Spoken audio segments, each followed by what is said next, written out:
What's like the get out price on Travis Hunter right now? Yeah, he's a really interesting one because I think in the short term, I totally buy the idea that they are going to need him just as much on defense as they are on offense. And then ultimately, Theo, I think Travis Hunter has to pick a position. So I actually think he ends up at receiver. It just may take a year or more to get there. So when you talk about his market today, I mean, people are absolutely scared to buy Travis Hunter. But we just talked about the 26 rookie picks. I'm willing to send one of those later first this year to get Travis Hunter. But just understand, I don't think next year, like if we had to rank the passing game weapons on Jacksonville next year, honestly, he's probably number 5.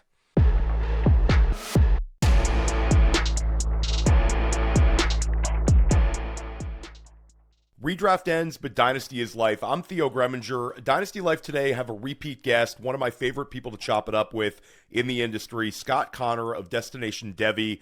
We're going to talk about some Dynasty roster building strategy. We're also going to talk about how you can rescue and save an orphan. Some orphans are pretty good these days, Scott. Post-COVID, a lot of people can't handle the volume. How you can win with an orphan team and put yourself on the right path. So we're going to cover a lot of stuff. Scott, how you doing today, man? Theo, it's great to be back with you. We're finally in the off season, be able to kind of deconstruct what happened, strategies going forward. So really happy to be here. Glad to be back chopping it up with you as well, my friend. Yeah, this is a great time of year. You got the Super Bowl coming up any day now. Not sure when this is dropping on YouTube or in the podcast streets, but Super Bowl right around the corner. And then after that, it's like peak Dynasty season. It's nonstop rookie talk. Before we get to the rookie pick discussion, why don't we talk about the actual NFL and some of these coaching hires? We had a very, very busy offseason. I know you're really a student of the NFL. You're constantly trying to find edges in Dynasty, but also a deep knowledge of like coaching and NFL teams. Who's your favorite coaching hire from this offseason, whether it's an offensive coordinator, whether it's a head coach, and how that could have an effect on fantasy football values, namely in Dynasty? Yeah, I think the first one that, and I'm not the only one or the first person that's talked about this, but I think the Mike McDaniel going to the Chargers, bringing back an offense that in the first 6 weeks of the season was, I mean, literally one of the best environments in the league, able to support an elite quarterback, 3 or 4 passing game weapons, a decent running game. And then you bring in Mike McDaniel. I mean, it just feels like it's the perfect spot to buy back into the whole offense. And there's plenty of pieces you can buy at different levels. So I'm not even going to say, oh, I love this for Ladd McConkey or I love this for Rondé Gadsden. To be honest, like, those are the guys everybody loves it for. I'm probably looking at like, okay, could we get a top 24 season from Quentin Johnston? Nobody really likes Quentin Johnston, but they're kind of begrudgingly forced to put him into the wide receiver 3 range because, well, he's on a good situation with a good quarterback and hopefully a good passing game. But I think that's one. I think the other one that's interesting to me is the Giants. I'm not sure exactly what their offense is going to look like. I've heard the narrative that the Giants historically, or at least Harbaugh's offenses, haven't been good for wide receivers. But like, how much is that probably Lamar Jackson? And nothing against Lamar, but it's probably not the environment that he created over the years where you're like, they're just going to feed 3 or 4 great weapons. And then I've heard the same thing for Todd Monken. So it's like, was it Harbaugh? Was it Monken? Was it Lamar? But I'm intrigued on the Giants offense. I think that's one that there's plenty of pieces to buy. Even if you love Malik Neighbors, I think you can get him cheaper. If you really think he's an alpha elite receiver, I think you can get him cheaper than ever because of his injury. But I like some of the peripheral pieces. Theo Johnson, Tyrone Tracy. So I kind of like that one. And then I mentioned Todd Monken. Everywhere Todd Monken's gone, for the most part, the offense has gotten way better. And as much as people clown the Browns on this was a stupid hire, this isn't going to work out long term, short term, Theo, you know who's super cheap? Jerry Jeudy. Extremely cheap because people just assume he sucks. And really, he's not great, but he's also not as bad as he was last year. We've seen him very good and very bad. But he has Todd Monken. He's going to be their wide receiver 1. Even if they draft a guy, he's probably going to be the first in line to get targets, maybe behind Harold Fannin. But he feels like one you can get at, I'm in a startup right now, and we're at wide receiver 75, and he isn't picked yet. I mean, people are taking just pure, I hope Pat Bryant gets better. I hope Kyle Williams gets better. And they're taking them rounds ahead of Jerry Jeudy, who's still sitting there at the top of the queue. And I already have a lot of them, so he hasn't really been a buy low, but like I think that one is one that nobody cares about because they just clown the Browns for being so bad. But I do think the offense gets better. Believe it or not, their offense will actually probably be viable, where last year it really wasn't. So those are the ones that I think I'm thinking about the most. I love the Todd Monken answer. I think a lot of people are completely off that one. People are clowning him on like this, like the way he's dressing when he's like happy in his new office. Like the things are so funny. I feel like Todd Monken, if he was 15 years younger, people would talk themselves into this hire a lot more. The immediate success he had in Baltimore, you're talking about a guy who I know we have Lamar Jackson, we have Derrick Henry in the house, but it's a guy that was able to have one of the league's best offenses and have that offense completely humming. So I'm interested in Monken. I think that's a very interesting one. I think Shedeur Sanders is interesting right now because I think that there's a chance that Shedeur Sanders is going to easily outscore where he's going right now in startups. I think that his insulation and how long he can hold on to that starting role might be up in the air. But I think Monken can do okay with Sanders, make him into like a top 18 scorer next year. I think that's right in the wheelhouse. I'll say I'm interested. I don't love the Joe Brady hire, but I do think the Pete Carmichael coming over to Buffalo and them sort of using some Sean Payton-like systems in Buffalo is going to be interesting. And the thing that I've circled here is James Cook has been a player that we've been watching for years. And I know a lot of us holding James Cook bags in Dynasty were like, this is a guy that's capable of catching a ton of passes if given the opportunity. I'd love to see James Cook in like an elevated passing role next year. I think it's a little bit of unknown upside. Could he get into the 55, 60 catch range next year? That would be something that's maybe not being priced in with him. He's been a really effective touchdown scorer. This year, the rushing yardage was incredible. But James Cook's constantly a player that the market keeps towards his floor in terms of value. I think there's a little bit more upside there. So much to unpack. I'm going to do a Fantasy Football Daily. Anybody who wants a full like coaching changes, offensive coordinator ones, I'm going to do that over here. But Scott and I have got to talk Dynasty. Scott, I've said you're one of the sharpest guys in Dynasty, and I don't throw that out at all the guests. You've made some unbelievable calls on Dynasty Life over the years, and I think you do a great job of taking a big picture perspective when it comes to Dynasty, the real theory behind it, maybe a bird's eye approach when a lot of people will look into offseason content as to which rookie should I pick, which player should I trade for. You do that, but a lot of it's roster construction, roster management. I love when we get in these big picture conversations together. And I'll say one of the big narratives that's going on right now in Dynasty, we talked about it in the pre-show, is the 2026 class is way down. It's down, way down, not only compared to 2025, but I think it's one of the most down classes when you talk about like the Dynasty hive mind that we've had in several years. Have we reached a point now where 2026 picks are on sale because people are pushing them down way too much? Yeah, it's a good question because I do think usually at this time, people are trying to find arguments to make picks better. Like we know picks will kind of bottom out at the end of the year once everybody's kind of gone all in. Like then the picks start to bounce back up as we get through the Senior Bowl and the Combine. But we're through the Senior Bowl, and that hasn't happened at all. There really isn't a single player outside of maybe Garrett Nussmeier that you can say, okay, has pushed himself into a potential first-round rookie pick or even in the conversation because of the Senior Bowl. I look through at the second round, third round, fourth round. Like, they're just players. They're just guys. You may have your opinions. You may have your preferences. But the picks really at no level other than maybe the top 5 picks in a Superflex draft. I think most people understand they're going to get a high pedigree, highly drafted NFL player there. But outside of that, you have to tell yourself a story that there's another first-round quarterback.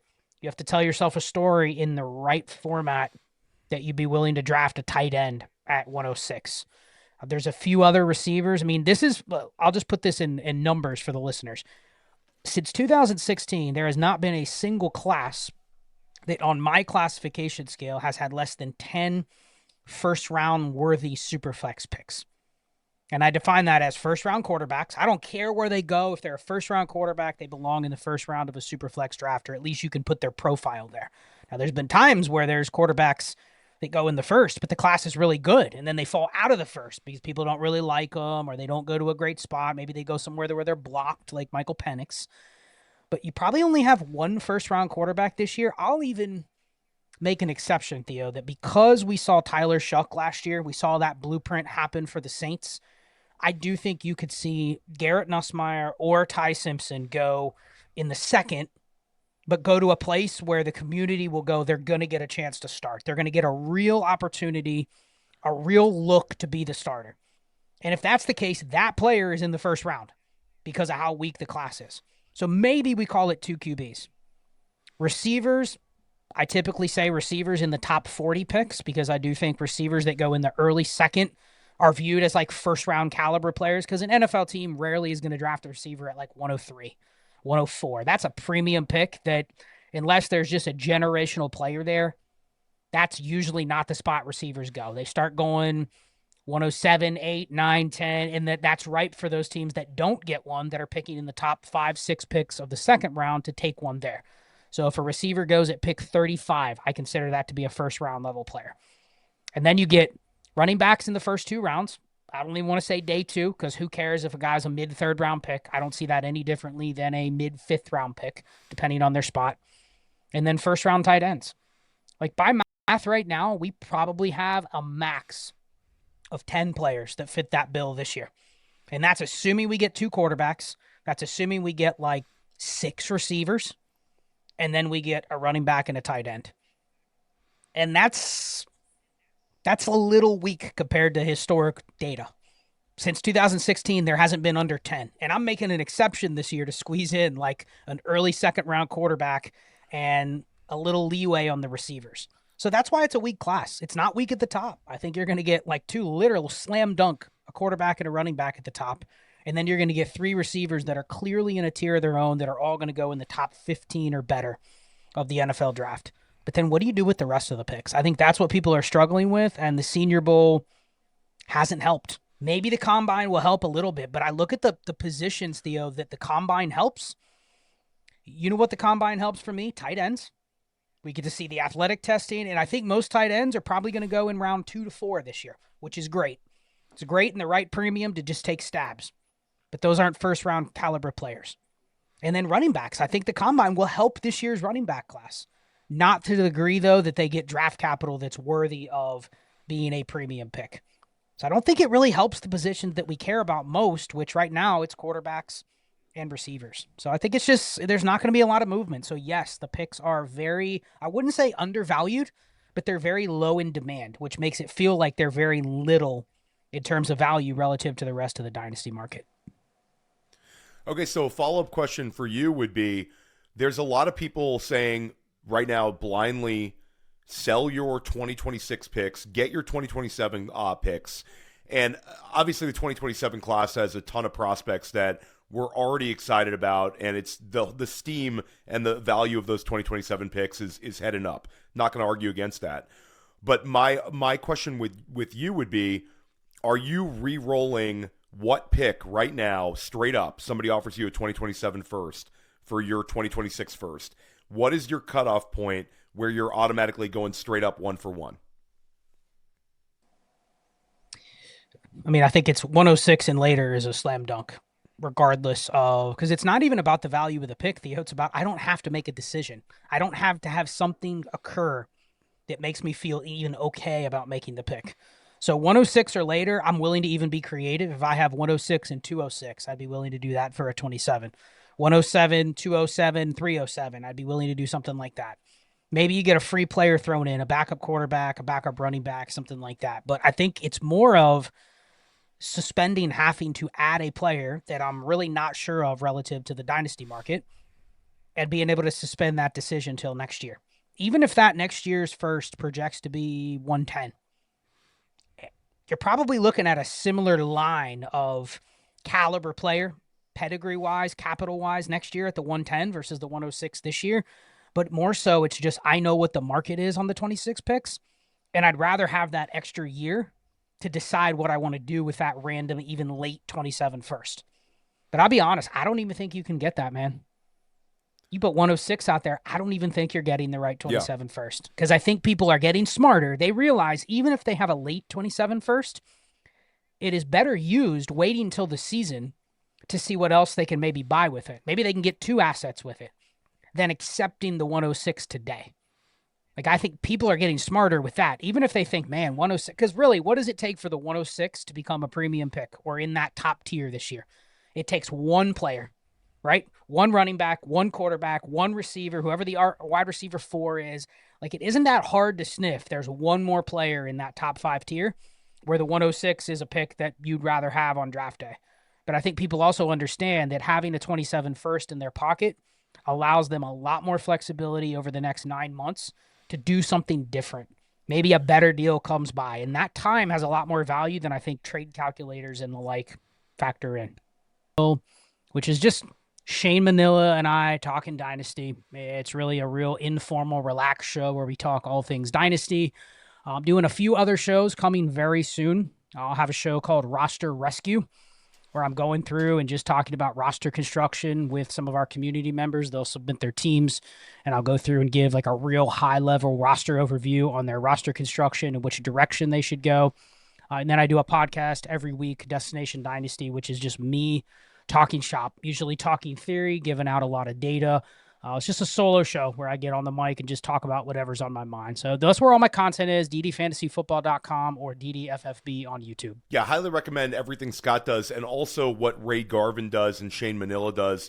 Both those guys have been on Dynasty Life, both super, super sharp guys, especially this time of year. All 3 of those guys, including yourself, Scott, need to be in your weekly rotation for Dynasty stuff. One player that I'm going to ask you about that's really interesting right now is Travis Hunter. This has been another sort of consistent Dynasty discussion over the last couple weeks. A lot of shows talking about what's like the get out price on Travis Hunter right now. Is this a situation where is there any argument towards embracing the unknown with him since we've seen him succeed on a limited sample size at the wide receiver position? Or is this a situation where you sort of agree with the general market that this is one of the scarier assets to hold right now in Dynasty with the potential that he's used a ton at cornerback and maybe the wide receiver snaps don't even justify any sort of utility next season, like nightmare scenarios existing? Yeah, he's a really interesting one because I think in the short term, I totally buy the idea that they are going to need him just as much on defense as they are on offense. But that's the really short term. That's the start of next year. That's the first half of next year. But I do think there's questions about the future of Brian Thomas. Maybe not this season, but after that, Parker Washington's a free agent after next year. Based on what he did, that's going to be another guy where he's probably going to have a pretty decent market. They just extended Jacoby Myers. I don't know if you pay Parker Washington and Jacoby Myers at the same time. So that's another one that comes into play. And then ultimately, Theo, I think Travis Hunter has to pick a position. And I'm still going to lean, this is where I was last year, receiver is the most valuable position in terms of money making, in terms of the ability to command X amount of market share. Receiver's better than corner. So unless he's truly great at both, which I've talked to enough people that say the NFL is hard enough, but to be great at both positions and be able to play just the sheer number of plays that he was playing in some of the games last year, like I think he has to pick a position. So I actually think he ends up at receiver. It just may take a year or more to get there. So when you talk about his market today, I think people are absolutely scared to buy Travis Hunter. But we just talked about the 26 rookie picks. And this is one where if you have a plan, I'm willing to send one of those later first this year to get Travis Hunter. If I'm really not comfortable at the 109 with whatever I'm going to get, I'm willing to buy Travis Hunter. But just understand, I don't think next year, like if we had to rank the passing game weapons on Jacksonville next year, honestly, he's probably number 5. I'm probably taking Brenton Strange and the 3 other receivers over him if you just talked about a pure projection of market share, of opportunity share, any tight end premium that you're probably taking even the tight end over him. But that's the short term. I do think in a year after that, we probably see it Water finds the level a little bit more, and I do think he ends up being a receiver. Unless, now there's the risk that, what if he goes out and he's just an elite cornerback? Like he's a starter and he's a plus starter, you know what I mean? Then the team is like, even if he wants to be a receiver, it's going to be hard for them to say we're going to use him at a receiver because he's such a good DB. So that is still the risk, but ultimately, if I had to bet, he bounces back. He is a receiver going into like 2027 or even 2028. And you can probably do worse than spending one of these later first this year that you're already kind of worried about.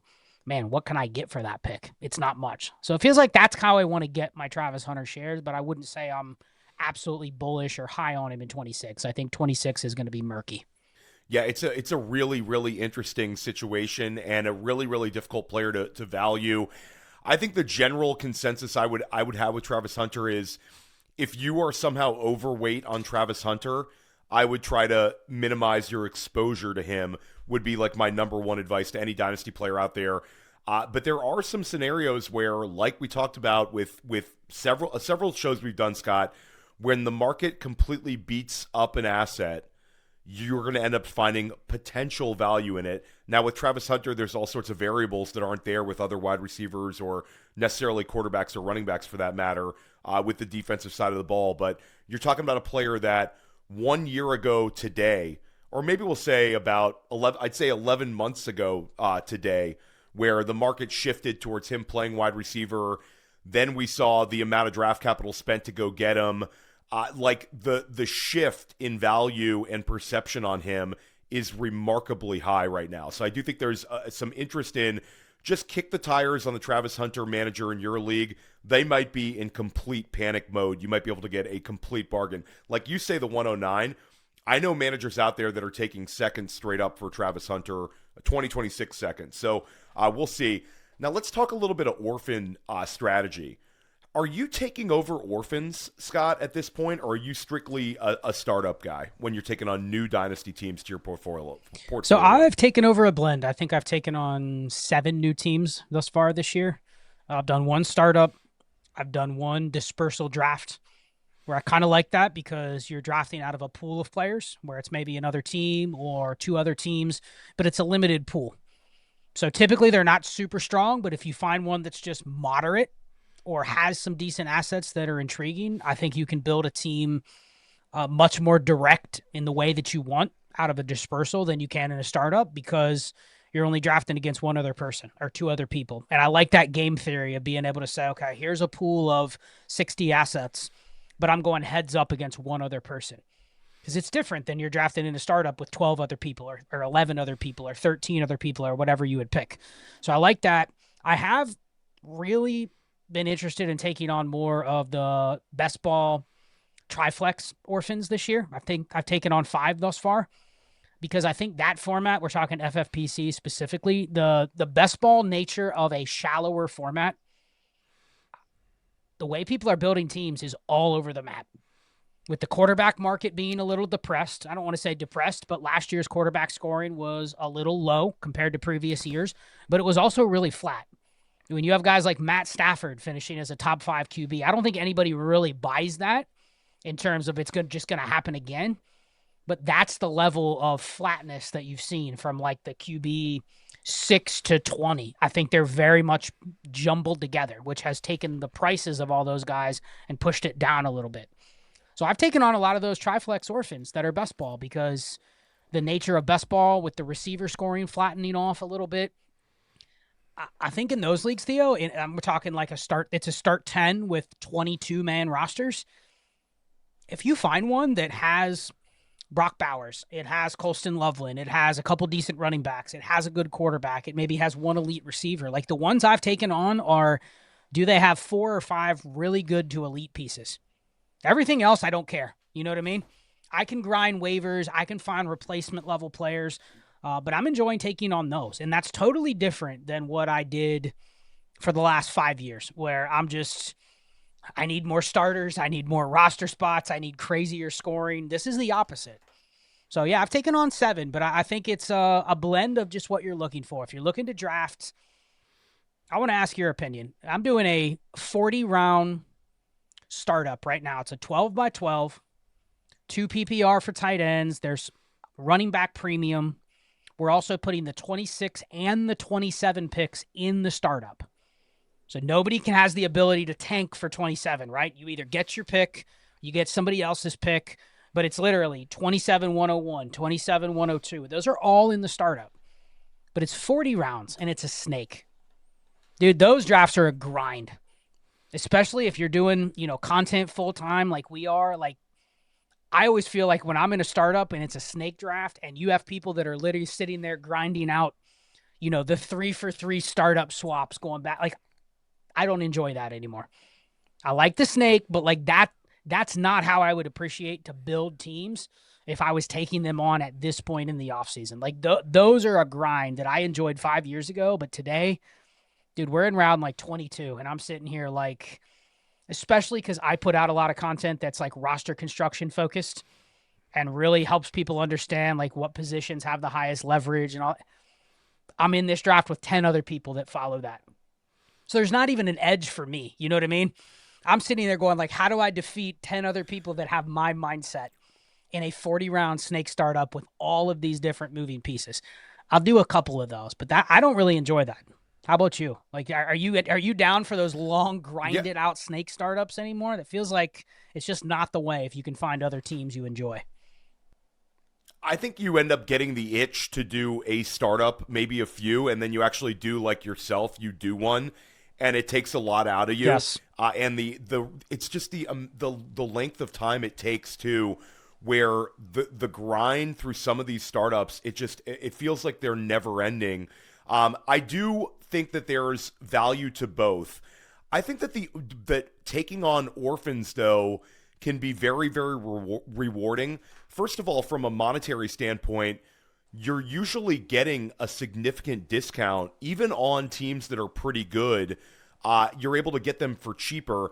If you want to compete against Scott and I in some of these FFPC Dynasty leagues, they have an amazing list of orphans available right now that are, for the most part, all discounted. And then there's some that are for sale by owner where maybe the discount's not as big, but there's still a discount there. You can get $25 off if you're a new FFPC sign up by using the code POINTS and get a little something else off of it using our Fantasy Points sign up code. But I love the FFPC marketplace. I've had immense success taking on some of these orphan teams in FFPC and turning them into championship teams, even at some of the high stakes levels, Scott. It's difficult to play in FFPC dynasties, but I think it's not out of the question that you can turn one around a lot quicker than some of these maybe deeper dynasty formats that some other of our listeners, and I know you play a lot of in. An FFPC Dynasty League, you can turn that thing around legitimately in 2 seasons as long as you kind of play it well. When you're looking at it, Scott, you mentioned some of the elite pieces. Are you looking to get on a team with a lot of rookie picks, or is it premium asset players that drive you a little bit more? Yeah, I think for me, so the ones I've taken on this year have all been best ball, but I think you'd look for certain factors. Like I definitely browse through the orphans that FFPC puts out. So if you just go to their site, like it'll say Dynasty Orphans. I think there's a big banner. You just click on it and you can sort. And you can see the ones that they've had up there for a month. Or, they started putting them out right after the end of the season. And so you can see the ones that have been sitting there, and they'll sometimes lower the price because they want it to get filled. But sometimes you just look for, okay, what am I looking for in these teams? Very rarely are you going to find one that's perfect. So sometimes I'll take on one where in best ball, you know what I'm interested in having? Multiple quarterbacks. I took on one that had 4 starters.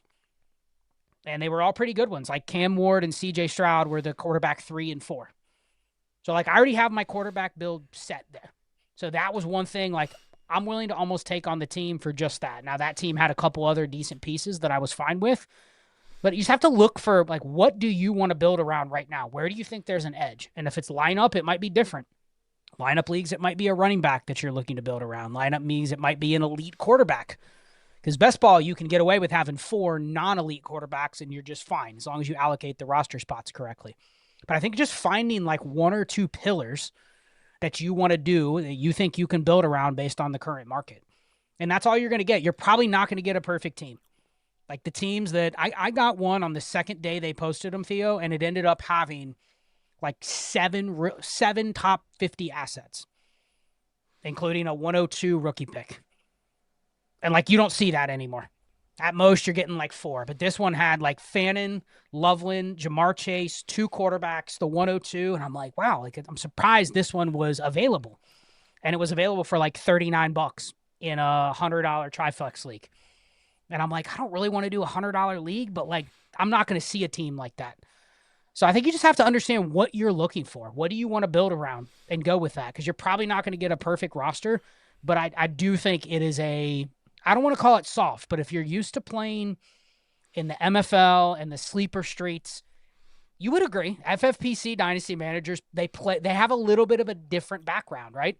A lot of the players there are not the same people that are necessarily listening to our shows, listening to the degenerate Dynasty shows. So I think you just play with a different group of people, which I also appreciate as well. Yeah, I think that there's going to be, in the FFPC, there's going to be a mix of super talented people that consider themselves Dynasty first managers and do it at a very high stakes, high scale.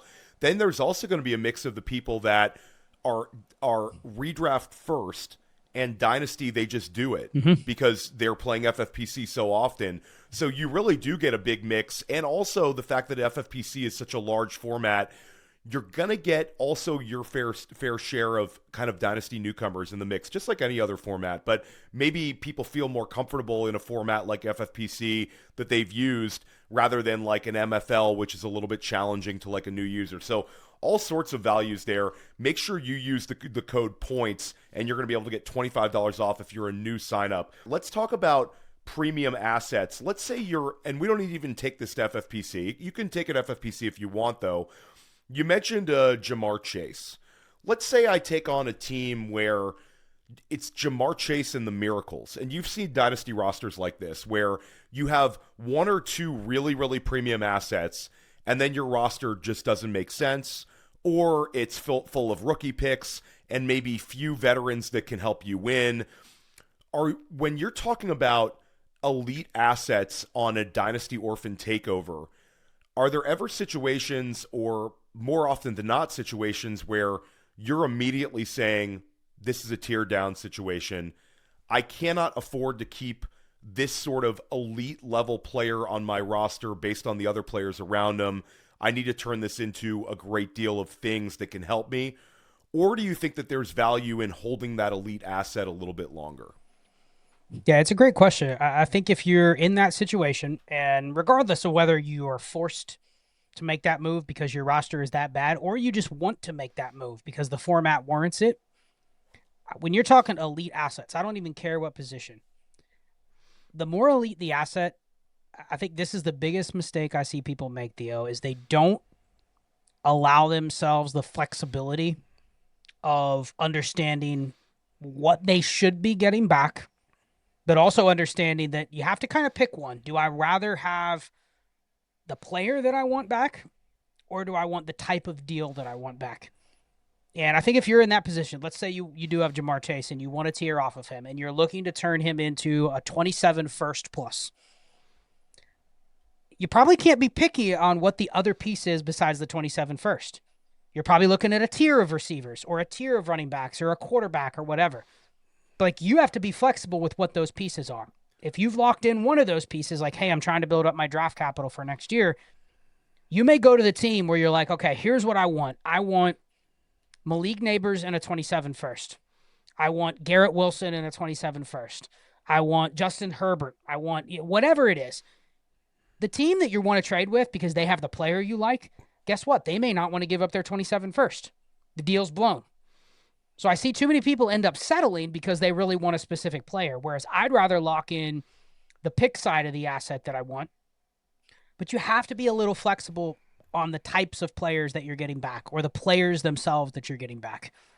So hopefully that makes sense, but be cognizant of the type of deal. What I'm not going to stray from is I'm not going to sell Jamar Chase for 4 pieces, because I guarantee you the 4 pieces is not going to accomplish probably what I'm trying to do by getting him split into multiple assets. I really want 2. But then those 2 have to be at a certain level. right? So let's just say they both have to be top 40 assets. But the team that's willing to do a deal where they give you two top 40 assets for a top 10 asset, they might not be the two that you want. You may not really like Garrett Wilson. You acknowledge, okay, he's wide receiver 8, but I don't love him. But that might be the deal you have to take. Then you have to think about the next deal you want to make if you don't like him. But people get way too stubborn on the types or the players that they're getting, and then they stray from the type of deal that you want. And a lot of times when you've done it before, you put a player like Ja'Marr Chase on the block. What are the first 3 or 4 offers you get? You just get a shotgun of stuff, you know? Yeah. And it's like, no, I appreciate the offer, but what I'm really looking for is a deal that looks like this. I don't want to exchange my $100 bill and get back a bunch of 5s and 1s and coins. You know, I'm looking for 50s or 20s, or you know what I mean? I need something that looks like this form. Then it makes it harder for you to get those bad offers. So sometimes you have to be proactive and say, hey, here's the 4 managers I think could do this trade. I'm going to send them a deal that looks like the form of trade I want to get. Let them say no. But that's how you do it. Like, you want to be a little flexible with the players because it may not always be a fit. If you're going to listen to anything Scott and I talk about today, it's what you just said. Moving, and this doesn't necessarily have to even be for somebody with an orphan rebuild. It's the way to treat elite assets in Dynasty. You see fantasy managers ruin their future by overestimating their ability to judge those quarters, those 30-cent type players. Great point. The 4-for-1 type trades. Scott, and Shane's talked about this. Shout out to your guy, Shane Manila, who's really smart on this one. We've talked about, and you as well, sort of in the mistakes that fantasy managers make in overestimating like the round 7 startup values, how we really should know about like the 7th rounders, the 8th rounders, the 9th round guys.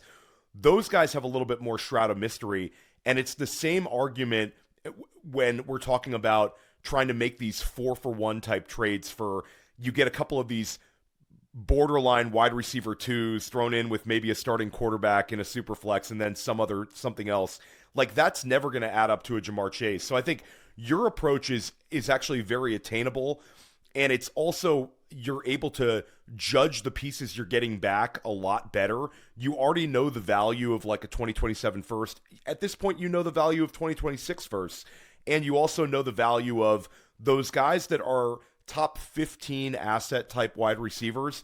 I think that's a great tier down strategy to get the premium pick on top of a almost premium wide receiver. And I think, Scott, it opens you up to make more deals, the trade you just made, where you're taking on 2 other assets that you can immediately market again and turn into maybe 2 more rookie picks or 2 more veteran players. So I think that's very, very sharp. Make sure you're listening to Scott on that one.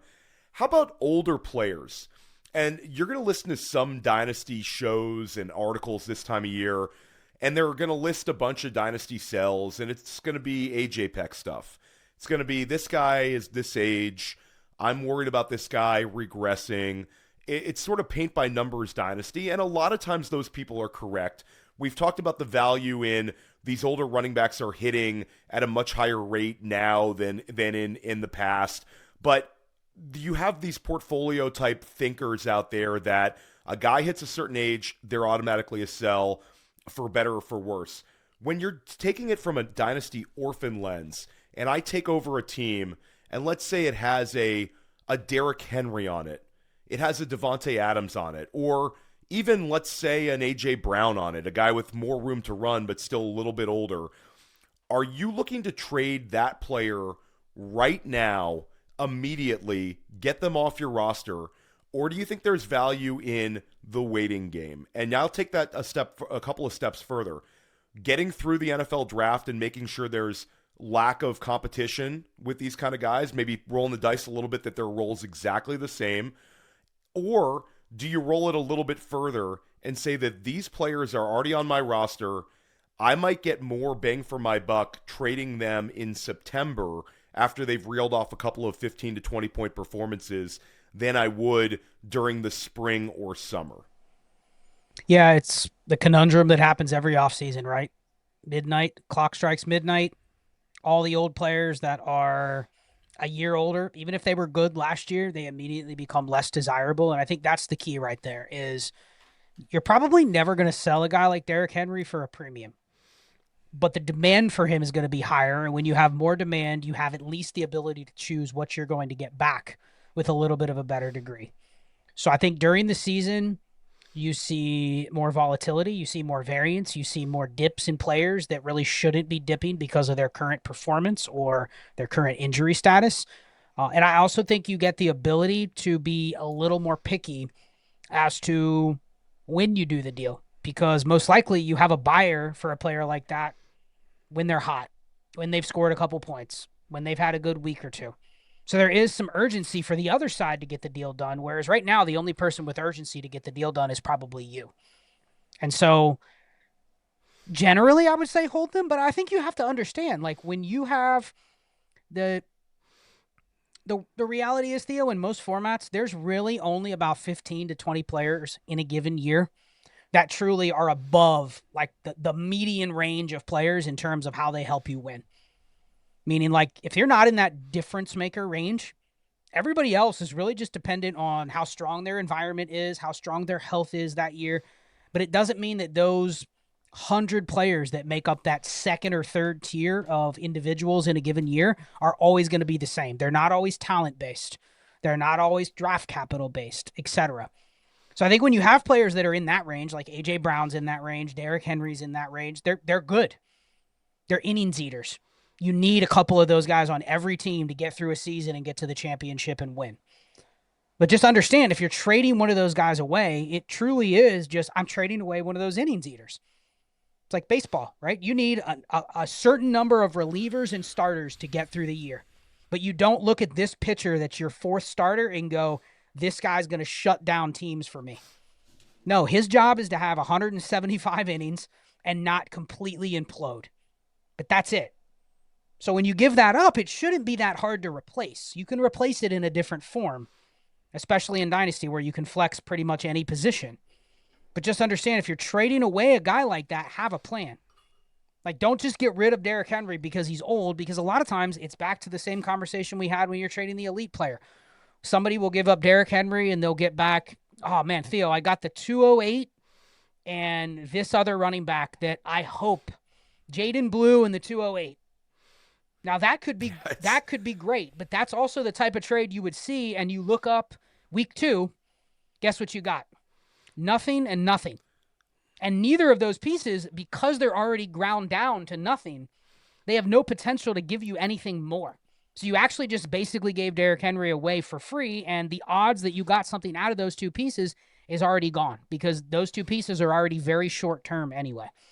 So that's why I'm more into, like, okay, if I'm going to trade Henry, I at least want to be specific with what I'm targeting, and I can't say it enough. Time to not have to see a player fail or not have to see a situation play out in front of you is more valuable than ever. So that's 27 picks.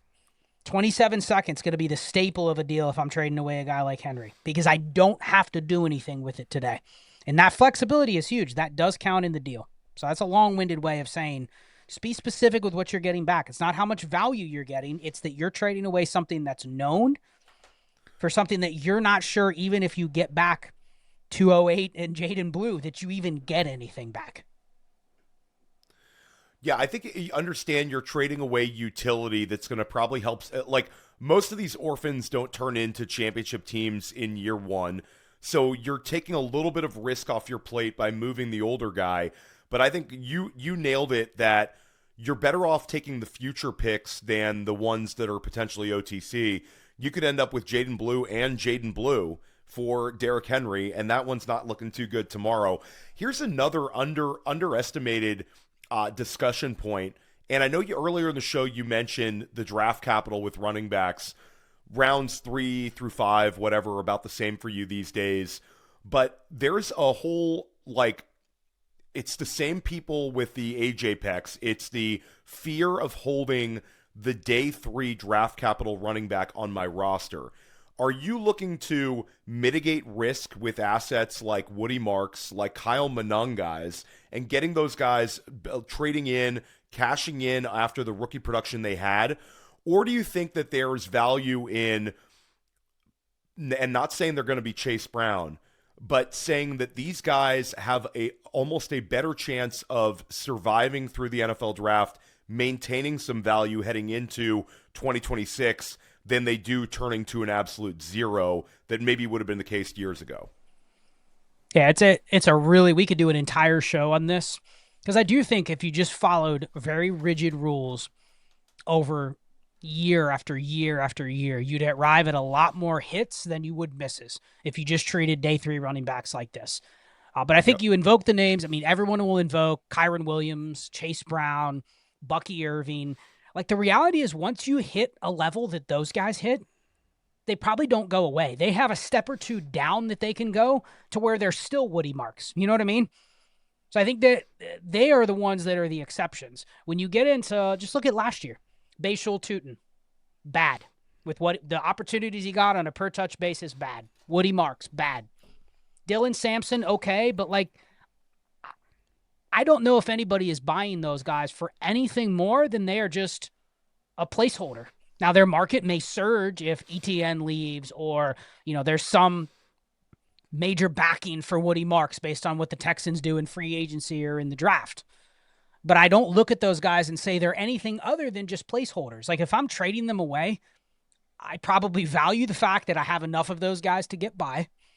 But I also am probably looking like, okay, if I can sell Woody Marks for a second and a third, one of the plans is probably just to find another Woody Marks with one of those picks, and then I stash the other pick.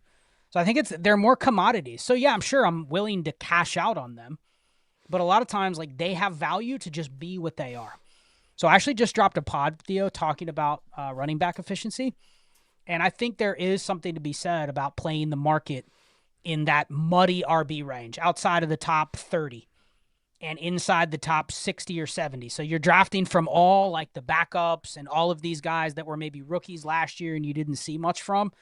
I think that is a blind spot, because the true reality is all those guys are the same. They are only as valuable as many weeks that you can start them. Sometimes it's easier to start them when it's not. But I think that the only value they have to my team is I know I'm using them in these windows of time. So I think there's some sells you can find in there, because people think, oh, Woody Marks is going to be even better, or Bashul Tutin is going to be as good as ETN as soon as he leaves.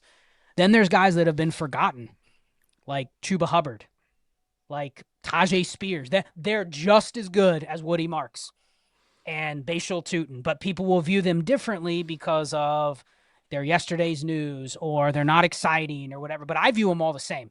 The reason I have that type of running back on my team is all the same. I need a certain number of those guys to get through a season. And if I can play the market by getting, you know, a 2-for-1, or getting Tajay Spears back for Bashul Tutin, I'll take my chances that they're very interchangeable on my roster, but I get an extra pick.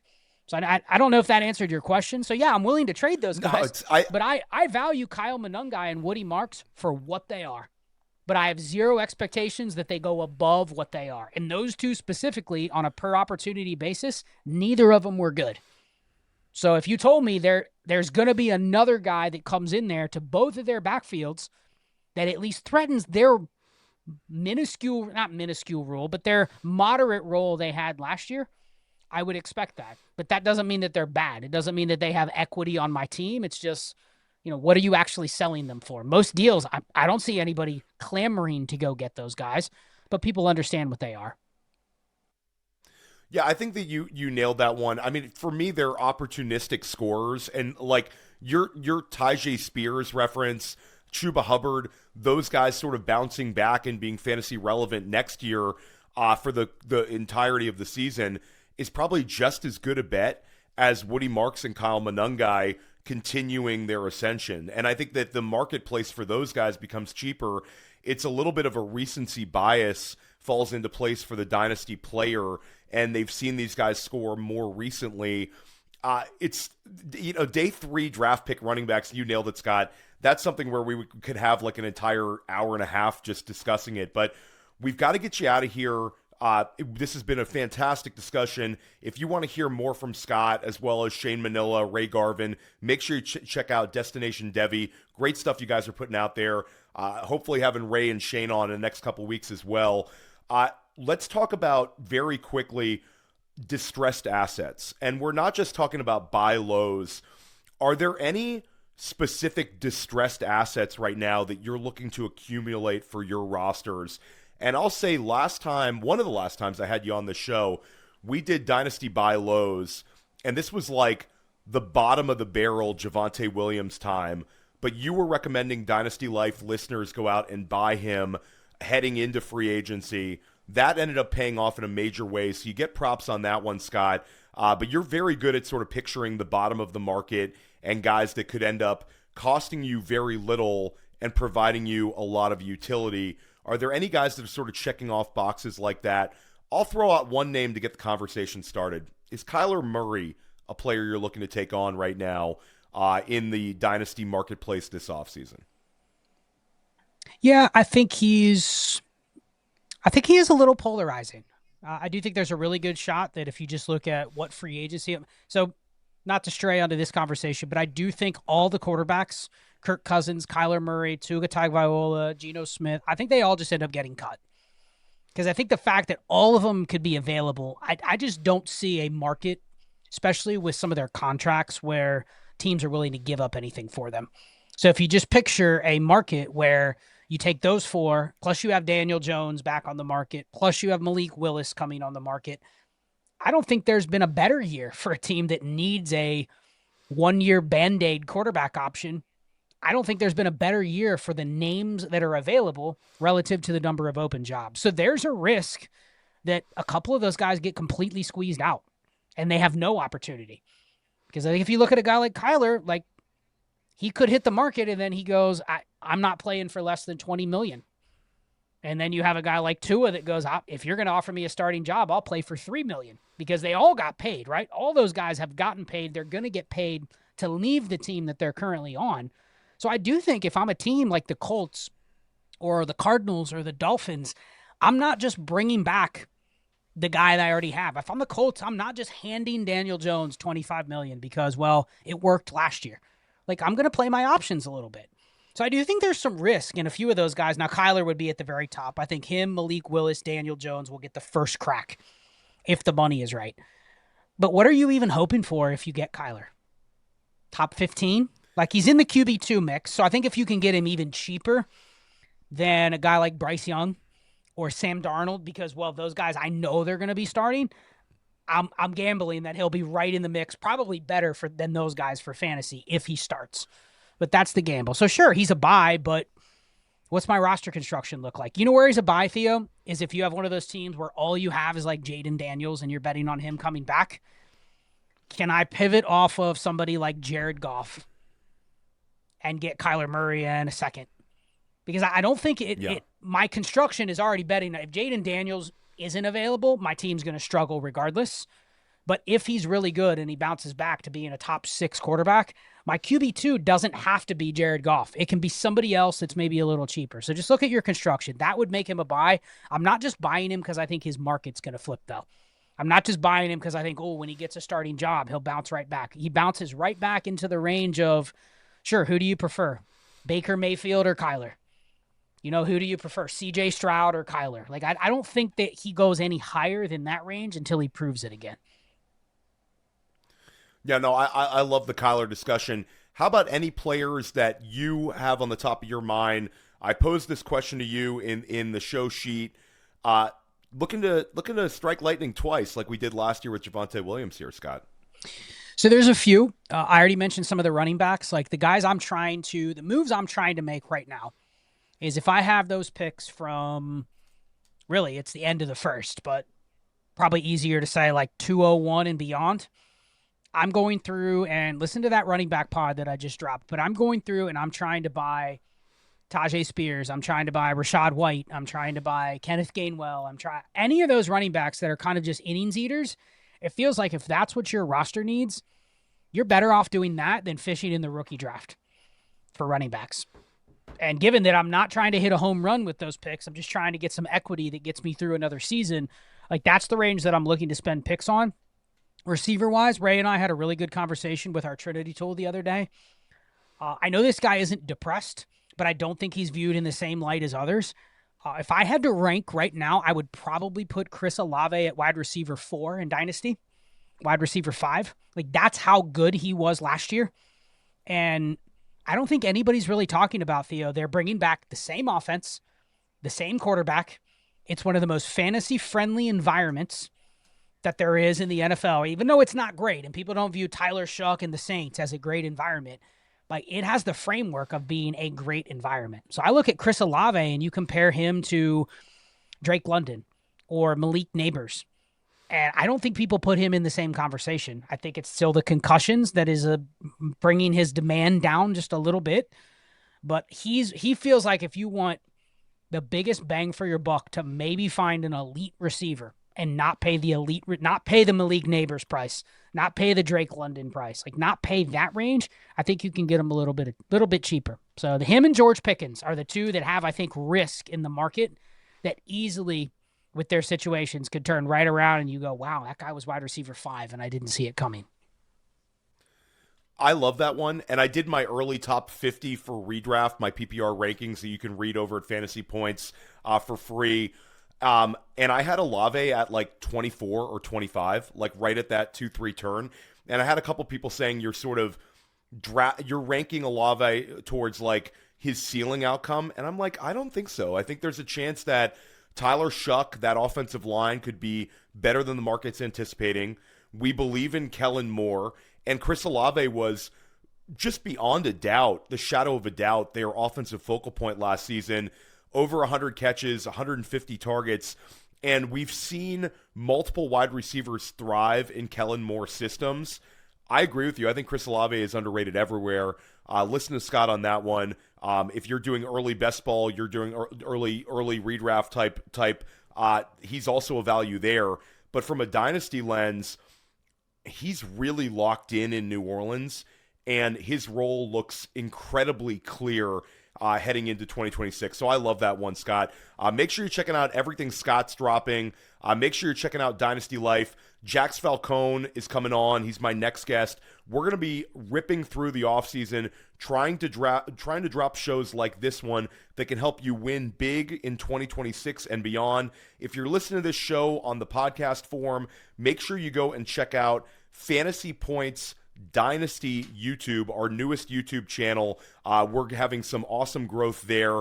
And if you're watching this on YouTube, make sure you go and subscribe to Dynasty Life. We're going to help you crush your leagues next season.